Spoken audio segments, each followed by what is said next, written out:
Rajasthan high court LDC के लिए Rajasthan GK के अति महत्वपूर्ण क्वेश्चनों की क्लास 19 हम लेकर आ चुके हैं। इसमें 100 में से 100 मार्क्स लेने की कोशिश करेंगे। तो हम पढ़ रहे थे राजस्थान के प्रमुख व्यक्तित्व। दोस्तों, जो राजस्थान के हम प्रमुख व्यक्तित्व पढ़ रहे थे उनमें हमने सबसे पहले सागर मलगोपा को देखा था। उसके बाद देखा था हमने केसरी सिंह बारठ को। केसरी सिंह बारठ के बाद हमने देखा था प्रताप सिंह बारठ को, जो इनके पुत्र थे। प्रताप सिंह बारठ के बाद हमने देखा था जोरावर सिंह बारठ को। और दोस्तों, इसके बाद हमने देखा था अर्जुनलाल सेठी को। अब अर्जुनलाल सेठी के बाद हम आज डिस्कस करेंगे जमनालाल बजाज को। दोस्तों, जो जमनालाल बजाज है इनका जन्म हुआ था 1889 में। कब हुआ था? 1889 में। कहाँ पर? काशिकाबाद सीकर में। यानी कि जमनालाल बजाज सीकर के मूलत थे। उनका जन्म हुआ था 1889 में। इन्हें उपाधि दी गई थी राय बहादुर की। दोस्तों, इन्हें राय बहादुर की उपाधि दी गई थी, जिसकी वजह से लेकिन इन्होंने ये पुनः वापस लौटा दी थी। क्यों लौटा दी थी? जलियांवाला बाग हत्याकांड के पश्चात इस उपाधि को इन्होंने लौटा दिया था। ठीक है दोस्तों, राय बहादुर की उपाधि इन्होंने लौटा दी थी। आगे देख लेते हैं इनके उपनाम। दोस्तों, जो जमनालाल बजाज है इनके उपनाम है। इन्हें गांधी जी का 5वां पुत्र की संज्ञा दी गई थी। सर्वप्रथम 1920 में नागपुर अधिवेशन में इन्हें गांधी जी का 5वां पुत्र कहा गया। संपादकीय भामाशाह कहा जाता था क्योंकि ये समाचार पत्रों को वित्तीय सहायता देते थे। किस वजह से कहा जाता था? समाचार पत्रों को वित्तीय सहायता देते थे। ठीक है दोस्तों, वित्तीय सहायता की वजह से इन्हें क्या कहा जाता था? भामाशाह, संपादकीय भामाशाह। इन्हें गुलाम नंबर 4 भी कहा जाता था। गुलाम नंबर 4 क्यों कहा जाता है? ये खुद को गुलाम नंबर 1 भारत माता को बताते थे। गुलाम नंबर 2 राजपूताना को कहते थे। गुलाम नंबर 3 सिक्का को कहते थे। गुलाम नंबर 4 खुद को कहते थे।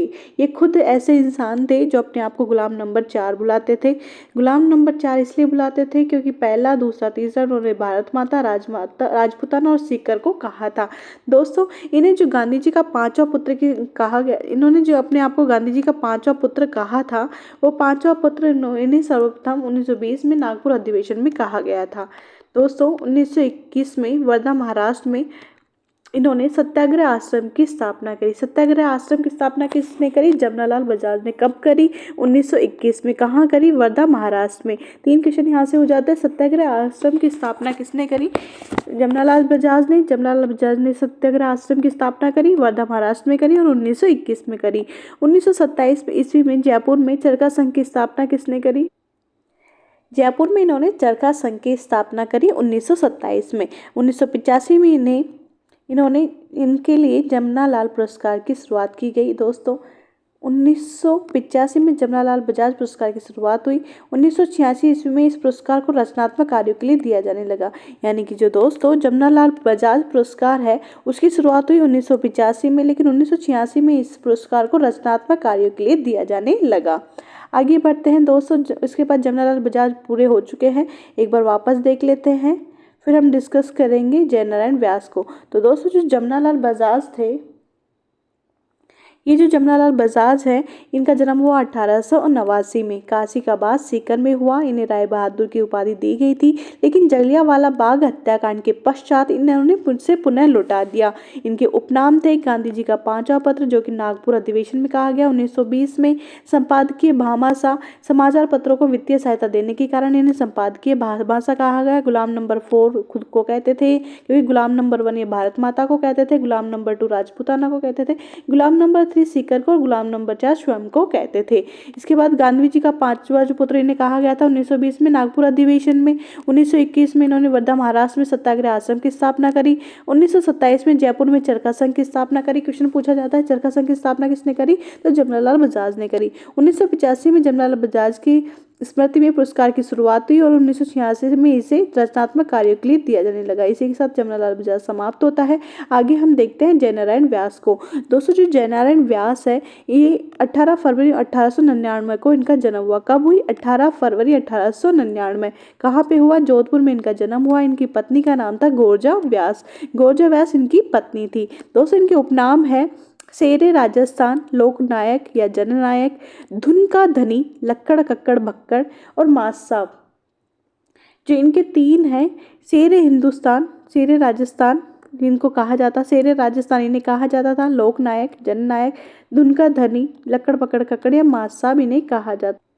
एक बार फिर देख लेते हैं इनके उपनामों को। शेरे राजस्थान, लोकनायक, जननायक, धुन का धनी, लक्कड़ कक्कड़ फक्कड़ और माज साहब। इनका निधन कब हुआ ये सब देखेंगे, लेकिन इनके बारे में सबसे पहले ये देख लेते हैं। दोस्तों, जो जयनारायण व्यास है, इनका मनोनीत व निर्वाचित दोनों मुख्यमंत्री रहे थे। इनकी ये विशेषता रही है कि ये निर्वाचित व मनोनीत दोनों मुख्यमंत्री रहे थे। 1921 में इन्होंने मारवाड़ हितकारिणी सभा का गठन किया था और 1923 में इन्होंने पुनर्गठन किया था किसका, मारवाड़ हितकारिणी सभा का।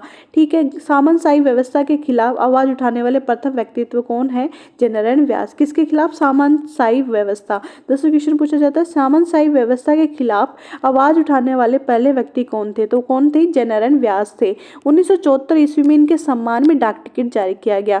ये हमें याद रखना है कि डाक टिकट कब जारी किया गया, 1974 में। किनके सम्मान में, जयनारायण व्यास के। इनकी मृत्यु हो गई थी 1963 में। इनका जन्म कब हुआ था, 1899 में। ठीक है दोस्तों, आगे बढ़ते हैं, इनकी पुस्तिकाएं देख लेते हैं। दोस्तों इनकी पुस्तिकाएं दो थी, मारवाड़ का वर्तमान शासन और पोपाबाई की पोल। ये इनका संपादन करते थे। किस किस का, पोपाबाई की पोल और मारवाड़ का वर्तमान शासन। आगे बढ़ते हैं दोस्तों, दिल्ली से अंग्रेजी भाषा के पाक्षिक समाचार पत्र पीप का प्रकाशन यही करते थे। राजस्थानी भाषा का जो समाचार पत्र था आगीबाण, उसका भी प्रकाशन यही करते थे। और मुंबई से अखंड भारत और तरुण राजस्थान समाचार पत्र, यानी कि ये जो 4 समाचार पत्रों का संपादन करते थे। कौन कौन सा, एक तो हो गया पीप जो कि इंग्लिश भाषा का था, और ये पाक्षिक यानी 15 दिनों में संपादित होने वाला समाचार पत्र था। इसका कहाँ से करते थे, दिल्ली से, यानी कि दिल्ली से ये पीप निकालते थे। ब्यावर अजमेर से कांस राजस्थानी भाषा का आगीबाण निकालते थे। मुंबई से अखंड भारत निकालते थे और अजमेर से तरुण राजस्थान हिंदी भाषा में प्रकाशित करते थे। यानी कि 4 हो गए। हिंदी भाषा में कौन सा, तरुण राजस्थान समाचार पत्र, अखंड भारत मुंबई से, और अजमेर से कौन सा, तरुण राजस्थान समाचार। राजस्थानी भाषा में जो पाक्षिक समाचार पत्र था आगीबाण, वो ब्यावर अजमेर से होता था। दिल्ली से कौन सा होता था, पाक्षिक समाचार पीप। इस प्रकार ये 4 समाचार पत्र ये प्रकाशित करते थे।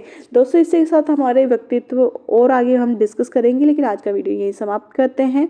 नेक्स्ट में हम डिस्कस करेंगे Hiralal Shastri. Thank you so much. Like share subscribe.